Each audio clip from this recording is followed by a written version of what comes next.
నమస్కారం అండి. ఆరాధ్య ఛానల్ ప్రేక్షకులకు స్వాగతం. ఆరోగ్యమే మహాభాగ్యం.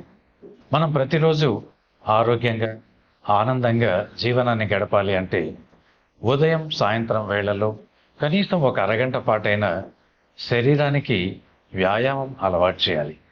దేహమేరా దేవాలయం అన్నారు. మన దేహాన్ని ఒక పవిత్రమైన దేవాలయంగా కాపాడుకోవాల్సిన బాధ్యత మనది. మరి అలా చేయాలి అంటే మన సాంప్రదాయ ప్రాచీన విద్య అయినటువంటి యోగ సాధన అభ్యసన చేయాలి. యోగా అనగానే చాలామంది చాలా కష్టం అనుకుంటారండి. అయితే మా ఆరాధ్య ఛానల్ ద్వారా కష్టతరమైన యోగాను మీ అందరికీ ఇష్టం చేయాలి అనే ఉద్దేశంతోనే మన అనంతపురం నగర వాస్తవ్యులు శ్రీయుతులు కోడూరు సుధాకర్ మూర్తి గారి చేత కొన్ని వీడియోలను మీ ముందుకు తీసుకురాబోతున్నాం. వీరు మన అనంతపురం నగర వాస్తవ్యులైనప్పటికీ వీరు జాతీయ స్థాయిలో జరిగినటువంటి యోగా పోటీలలో ఆంధ్రప్రదేశ్కు ప్రాతినిధ్యం వహించి వీరి బృందం ప్రథమ స్థానం కైవసం చేసుకుంది. ఇది చాలా సంతోషకరమైన విషయమే కాకుండా జాతీయ స్థాయిలో మన ఆంధ్రప్రదేశ్ పేరు ప్రఖ్యాతులను ఇనుమడింపజేయడం జరిగింది. మరి వీరి చేత యోగా అభ్యసన చేయడానికి ముందుగా ఎలాంటి వ్యాయామాలు చేయాలి అన్న అంశాన్ని మనం తెలుసుకుందాం. అలాగే వివేకానంద యోగా శిక్షణ కేంద్రం ద్వారా అనంతపురంలో 10 కేంద్రాలలో ఉచితంగా యోగాను నేర్పించడం జరుగుతోంది. అనంతపురం రామ్నగర్ నందున్న కమ్మ భవన్లో శ్రీయుతులు కోడూరు సుధాకర్ మూర్తి గారి చేత ఇక్కడ శిక్షణ ఇప్పించడం జరుగుతోంది. అన్ని కేంద్రాలలో కంటే కూడా ఇక్కడ ఒక విశిష్టత ఏమి అంటే మనం వ్యాయామం అనగానే కూర్చొనో లేదా నిలబడి లేదా పడుకొని చేయడం జరుగుతుంది. ఈ శిక్షణా కేంద్రంలో మాత్రమే కుర్చీలలో కూర్చొని శిక్షణ ఇస్తున్నారు. అంటే కుర్చీలలో కూర్చొని కూడా మనం యోగా సాధన చేయడానికి ఎలాంటి వ్యాయామాలు చేయాలి అన్నది.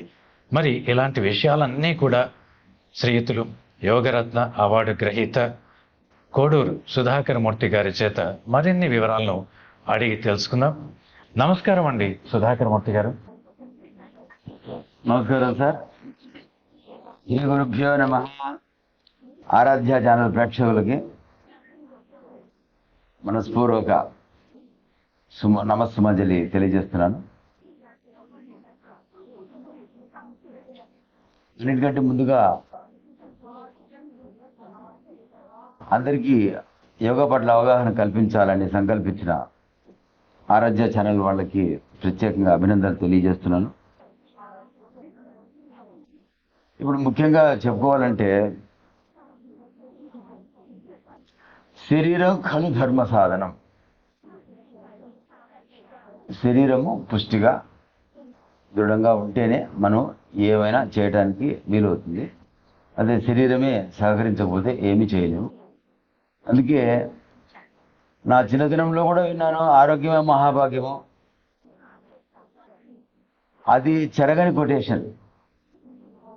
ఇంక ఎన్ని శతాబ్దాలు గడిచినా కూడా ఆరోగ్యమే మహాభాగ్యం. అన్నీ ఉన్నా ఆరోగ్యం లేకపోతే ఏమీ లేనట్టే.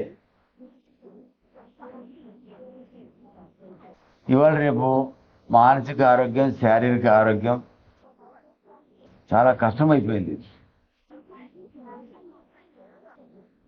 ఎందుకు అలా చెబుతున్నానంటే చిన్న సమస్యలకే అసహనంతో బాంధవ్యాలన్నీ దూరం చేసుకుంటున్నారు. మనుషుల ఓర్పు సహనం తగ్గిపోయింది. మీరు సమస్యలు కొని తెచ్చుకుంటున్నారు. ఇంకా ఈ కార్పొరేట్ వైద్యాల వల్ల ఒక జబ్బుకి ఒక వైద్యం కొంతకాలం పాటు చేయడం వల్ల వేల రూపాయలు ఖర్చు పెట్టుకోవాల్సిన పరిస్థితి వస్తుంది. రక్తపోటు, మధుమేహం లేని ఒళ్ళు లేదు, ఇల్లు లేదు.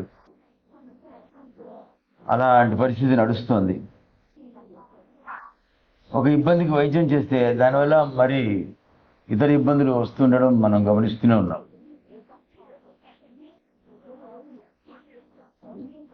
శరీరానికి వైద్యం చేసే డాక్టర్లు కరువయ్యారు. అంటే శరీరానికి అంతా డాక్టర్ ఉన్నాడంటారా? కంటికో డాక్టర్, పంటికో డాక్టర్, చెవికో డాక్టర్, గొంతుకో డాక్టరు, కిడ్నీస్కో డాక్టర్, లివర్కో డాక్టరు, ఇలా ప్రతి దానికి ఒక ఒక డాక్టర్, సపరేట్ డాక్టర్స్ ఉంటున్నారు. సో మనకు కూడా అదొక దుర్లభం అయిపోయింది. గతంలో ఇలా లేకుండా నడిచిపోతూ ఎన్నో దశాబ్దాలు గడిచిపోయాయి. ఇవాళ పరిస్థితి అది. మొత్తం మీద సైకోసోమాటిక్ డిసీజెస్ ఎక్కువైపోయాయి. ఎక్కువ శాతం అవే నడుస్తున్నాయి. అంటే మానసికమైన ఒత్తిడి వల్ల శరీర అంతర్భాగాలు వాటి పని అవి సరిగా చేయకుండా అస్తావ్యస్తం అవటం వల్ల జబ్బులు వస్తున్నాయి. ఈ రకంగా వచ్చే జబ్బులు ఎక్కువగా కనిపిస్తున్నాయి. కాబట్టి మళ్ళీ అన్నిటికీ మానసికంగా తీసుకునే ఒత్తిడి కారణం అవుతుంది. ప్రతి చోట కూడా ప్రతి మనిషిలో క్యాన్సర్ కణాలు ఉంటాయి, నిత్రాణమై ఉంటాయి. ఎప్పుడైతే మానసిక ఒత్తిడి మనిషి తీసుకున్నాడో వాటి ప్రభావంతో అవి ప్రకోపిస్తాయి. ప్రకోపించి మంచి కణాలని నాశనం చేస్తాయి. అవి విపరీతంగా పెరిగిపోతాయి. అందువల్ల క్యాన్సర్కి గురి కావడం జరుగుతుంది. మళ్ళీ మాట్లాడితే ఎవరికైనా మధుమేహం వచ్చింటే కూడా ఇవాళ రేపు డాక్టర్స్, మీకేం అప్పులు ఉన్నాయా, వేరే బాధలు ఉన్నాయా, స్ట్రెస్ తీసుకోవద్దండి, ప్రశాంతంగా ఉండండి, చిన్న వయసుకి షుగర్ వచ్చింది, ఇలా మాట్లాడుతున్నారు. డాక్టర్స్ కూడా ఒక మనిషి మానసిక వ్యవస్థ సరిగా లేకపోతే జబ్బులన్నీ వస్తాయన్న నిర్ధారణకు వచ్చేసారు. ఎన్నో పరిశోధనలో ఇది రుజువు కాబడింది కూడా. ఇప్పుడు మనం ఈ మానసికమైన ఒత్తిడి తప్పించుకోవడానికి యోగా ఒక ప్రధాన కారణం అవుతుంది. ఎందుకంటే యోగాలో ఇవాళ రేపు చేస్తుండే వ్యాయామాలు మాత్రమే యోగా కాదు.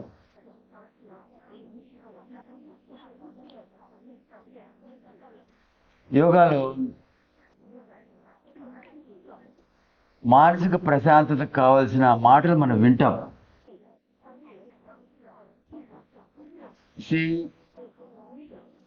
ఇప్పుడు ఒక భజన అన్నాం అనుకోండి, అంటే వీ నీడ్ టు క్లాప్. దానివల్ల the very occupation points existed in the palms will be stimulated so that the connected and relevant internal organs will automatically stimulated and work well.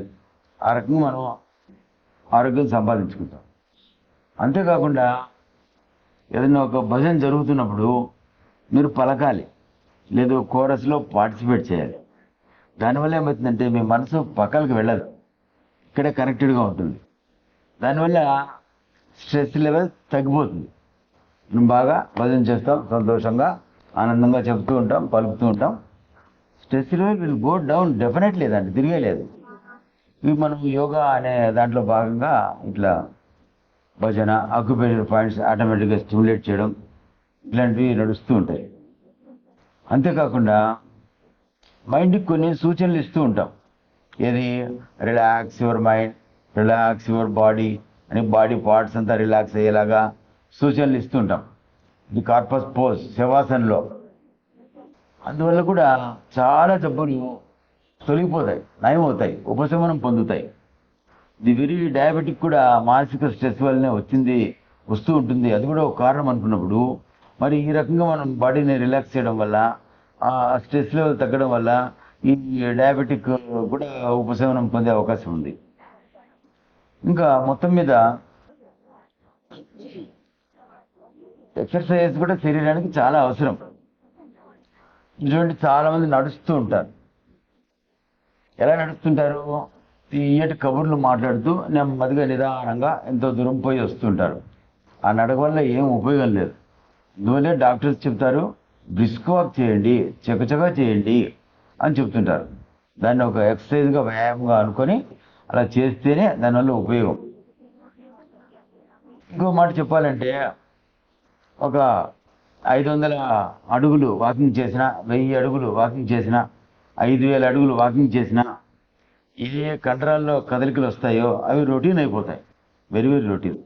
నేను చెప్పేది ఏమంటే, మీరు అలాంటి వ్యాయామం కోసము 10,000 అడుగులు నడక ఆగిపోవడం కంటే అది కొంచెం తగ్గించుకొని వేరే ఎక్సర్సైజెస్, స్ట్రెచ్చింగ్ ఎక్సర్సైజ్ చేయడం వల్ల, అది సూర్య నమస్కారం లాంటివి చేయడం వల్ల, కొన్ని వ్యాయామాలు ఆసనాస్ ద్వారా చేయడం వల్ల శరీరంలో కొత్త ఉత్తేజం వచ్చి మిగతా శరీరానికి అంతటికి కూడా పటిష్టత ఏర్పడుతుంది. సో రెగ్యులర్ వాకింగ్ చేస్తున్న వాళ్ళు ఒట్టు వాకింగ్ కాకుండా వాకింగ్ సమయాన్ని కొంచెం యోగా కంటూ కేటాయించి మీతో స్ట్రెచ్చింగ్ లాంటివి కూడా సాధన చేస్తే మంచిది అని అభిప్రాయపడుతున్నాను. ఇంకో విషయం ఏంటంటే, ఇప్పుడు పతంజలి మహర్షి యోగాని పరిచయం చేశారు. వారు చెప్తారు, యమ నియమ ఆసన ప్రాణాయామ ప్రత్యాహార ధారణ ధ్యాన సమాధి, ఇలా ఈ స్టెప్స్ ప్రకారం మనము మనసుని సమాధి స్థాయికి తీసుకెళ్ళిపోవడం ఒక మానవ జన్మ తీసుకున్నందుకు ఒక గమ్యంగా వారు చెప్పారు. ఈ స్థాయి అంతా మనం అనుభూతి చెందుతూ రావాలి. యమము నియమము అంటే ఒకటి, సమాజం పట్ల నీ స్పందన ఎలా ఉండాలి, అవగాహనతో జీవించు. నియమము, నీకు నీవు, నీ పట్ల నీవు ఎలాంటి నిర్ణయాలతో, ఎలాంటి సూచనలతో, ఎలాంటి అవగాహనతో, ఎలాంటి నియమాలతో ఉండాలి అన్నది అది బోధిస్తుంది. తర్వాత ఆసనము, కుదురుగా కూర్చోవడం ఒక స్థితి, ఒక ఆరోగ్యవంతమైన స్థితి. ఆ కుదురుబాటు లేకనే ఇవాళ రేపు మనం చాలా చంచలంగా తయారవుతున్నాం. సో ఆ కుదురుబాటు లేకనే ధ్యానంలో కూడా కాసేపు కూర్చోలేకపోతున్నాం. అందుకోసం ఆసన సిద్ధి సాధించాలి. ఎంతో కొంతసేపు కుదురుగా కాసేపు ఉండగలగడం మనం ఒక సాధనగా చేసుకోవాలి. ఆ తర్వాత ప్రాణాయామం, చూసారా, శ్వాస ప్రశ్వాస యోర్గతి విచ్ఛేద ప్రాణాయామ అన్నారు. ఏదైతే ప్రాణవాయువు, మనం ప్రాణాయామం ద్వారా ప్రాణశక్తిని శరీరం అంతా పరిశ్రమింపజేయడమే ప్రాణాయామం. దానికి ఒక రిథమిక్ బ్రీతింగ్ ఎక్సర్సైజ్ కొన్ని ఉన్నాయి. రెగ్యులర్గా మనము కాస్త పీల్చి వదిలామా అన్నది పక్కన పెడితే, డిఫరెంట్గా ఎడం వైపు చంద్రనాడి, కుడివైపు సూర్యనాడి, ఈ రక అంతర్కుంభకము, బాహ్యకుంభకము, ఇలాగా యోర్ గతి విచ్ఛేద, రెగ్యులర్గా ఉన్న గతిని విచ్ఛేదం చేసేది ప్రాణాయామ. సో ఆ రకంగా ప్రాణాయామ సాధన చేస్తారు. ప్రాణాయామాలు చేయడం వల్ల శరీరానికి ఎంతో ఉత్తేజం రావడమే కాకుండా, ఎంతో ఉపశమనం కలగడమే కాకుండా, బ్రెయిన్ అట్లాంటి పరిస్థితులన్నీ సక్రమంగా వాటి విధులు అవి నిర్వర్తిస్తాయి. శరీరానికి పుష్కలంగా ప్రాణవాయువు అందడం జరుగుతుంది. ఆ రకంగా ప్రాణాయామ సాధనలు చేసుకోవడం వల్ల సంపూర్ణ ఆరోగ్య స్థితి మనం సంపాదించుకోవచ్చు.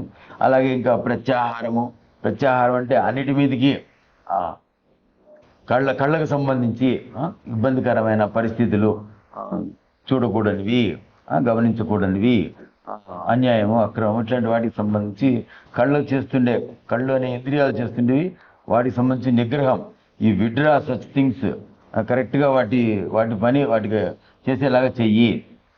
అలాగే చెవులకు సంబంధించి ఏమేం చేయాలి, నాలుక ఏం చేయాలి, ఏమేమి అవసరము, అట్లా వాటి యాక్టివిటీస్ని విడ్రా చేసి దేవుడు అవి ఎందెందుకు చేయో అందెందుకు మాత్రం వాడుకునేలాగా మన పరిస్థితి, మన శరీర పరిస్థితిని, మన మానసిక పరిస్థితిని తయారు చేయడమే ప్రత్యాహారం. అలాగే ధారణ, ధ్యాన, సమాధి, ఇలా ఒక్కో దాని గురించి విశ్లేషించుకుంటూ పోతే కొంచెం చాలా వివరంగా మాట్లాడుకోవాల్సి వస్తుంది. ముఖ్యంగా ధ్యానం అనేది ఇవాళ రేపు చాలా వింటున్నాము.